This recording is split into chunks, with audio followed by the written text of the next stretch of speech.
Hi, and welcome to the Ask Dr. Angela podcast with everyone's favorite OBGYN, Dr. Angela Jones. Have you ever been too embarrassed or shy to ask your own doctor about your, girl parts? Well, you've come to the right place to get straight answers. Feel free to ask Dr. Angela anything women's health related.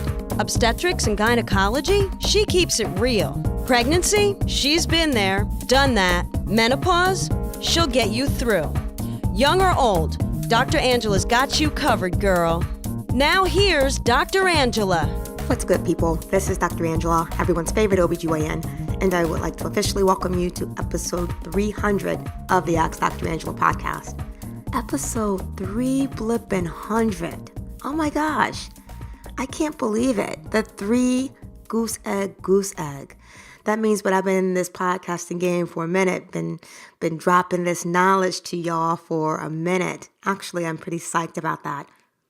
I might have to go out and buy myself some balloons or some flowers or something. Maybe a golden mic. Who knows? Anyway, thank you so much for tuning in and listening to what little old me has to say. It's early here in Jersey. Not a creature is stirring in my house other than my dog who's sitting outside of my office / studio looking at me talk to you. But it's really gray outside. It's raining. I drove out to grab a quick cup of coffee and I'm now back in my studio where it's nice and warm and snug. Later on today, I think that my Minnie and I are going to have a dim sum experience. You know, we're such foodies in this house, and this all stems from right now. My little girl's favorite movie is Crazy Rich Asians. Of course, we love that movie. It's cute, it's funny, and most of the reason that I like movies is they're just visually appealing to the eye. And my favorite character in that movie, who is Astrid, has fashion for days.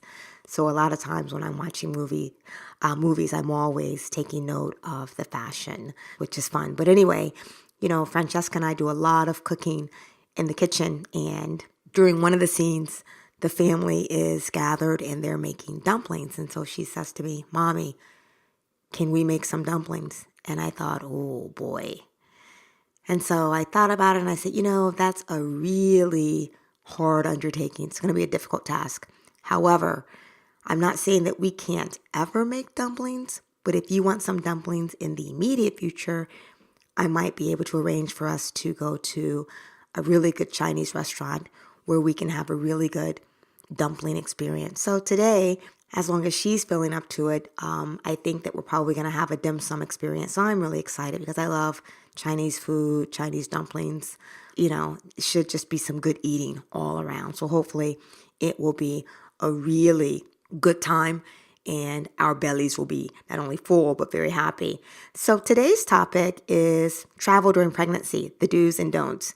And so in case you haven't noticed, these last couple of podcasts have all been pregnancy related. I know. More GYN topics are coming, but I've really had this emphasis on pregnancy topics to support my new book, Ask Dr. Angela, What to Expect During Pregnancy and Beyond. You can get that on Amazon in both ebook and print copies. Certainly travel during pregnancy is a question that I get asked all the time. Can I travel? What's the latest that I can travel? And those are really, really, really good questions. So to answer your question, yeah, hell to the yeah. Yes, you can travel during pregnancy. I mean, you don't just have to limit your trips to the mall, the park. You can travel by plane, train, or automobile as long as there are no issues with your pregnancy. I would say just to make sure that you've touched base with your OBGYN before you make travel arrangements. But as long as your pregnancy is going smoothly, there should be no real issue with travel. One of the other questions that I commonly get asked is, Dr. Angela, when can I no longer fly? What are your recommendations about that? And so what I'm going to tell you is that it's actually not your OBGYN that typically determines the latest that you can fly. Sometimes that's airline dependent. But from an obstetric standpoint, as long as, your pregnancy course has been unremarkable, you're not considered high risk. And, things that make you high risk might include things like gestational diabetes, high blood pressure, bleeding issues, if you're having multiple gestations like twins, if you've been dealing with preterm labor issues or contractions. If you're dealing with any of these issues, your OBGYN might be a bit hesitant to recommend that you travel. But if you are not having any of these issues, you really should be good to go. Sometimes airlines have, rules or guidelines where, they may not want pregnant women flying, beyond 32 weeks or even 36 weeks for some. Some of that also would depend on the type of travel that it is, i.e., is it international or is it just, within the confines of the United States? So that's something else to also take into consideration. One of the things that I absolutely recommend when traveling is please, please, please always travel with a copy of your prenatal record.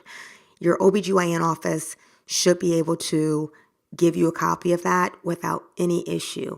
The significance of this is that your prenatal record represents a snapshot of your pregnancy at its current gestation.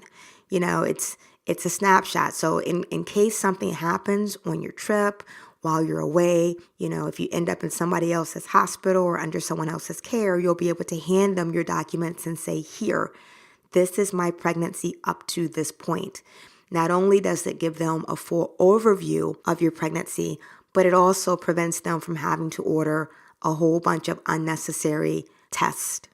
So just keep that in mind. It's free. So just make sure that you keep a copy of that if you happen to be traveling.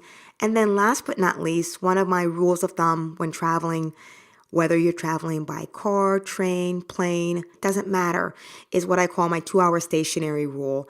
And all that means is that you should not be stationary or sitting for more than 2 hours at a time.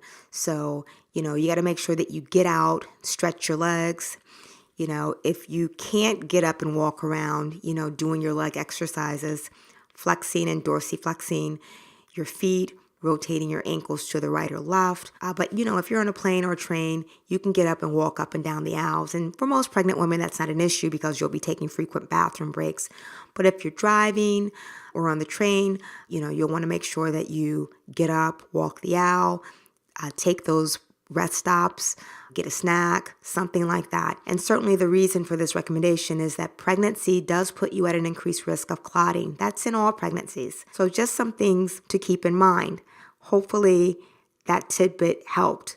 That's a topic that I cover just like I did here in my book, Ask Dr. Angela What to Expect During Pregnancy and Beyond. Please, please, please check that out. Please give me your feedback. I would love to hear what you think. And just as easily as I just explained that to you, that's how easily it's covered in the book. You will not need a book for this pregnancy book, which is one of the things that I don't like about the other pregnancy books is I feel like you need a book to interpret the book that you're reading.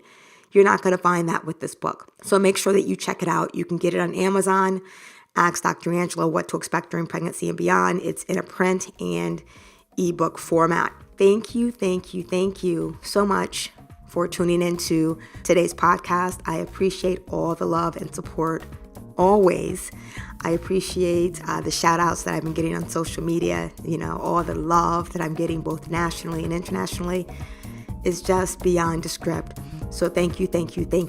If you happen to have a topic, question, that you want featured on the podcast, you know how to reach me, www.askdrangela.com. That's AskDrangela.com.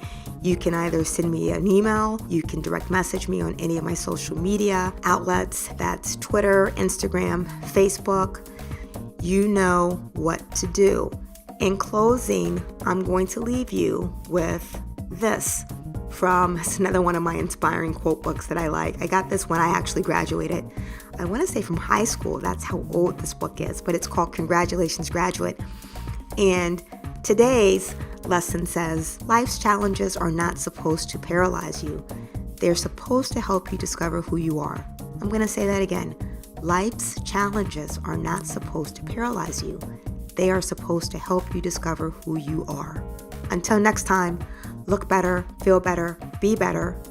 Cannot wait to reconnect on episode 301 of the Ask Dr. Angela podcast.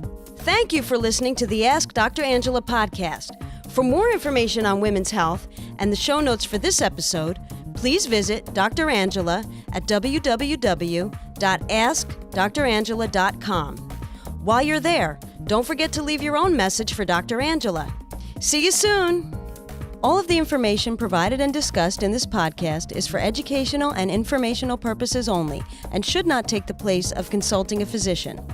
This podcast is not intended to diagnose, treat, or cure any disease or illness and does not and should not replace treatment from a medical professional.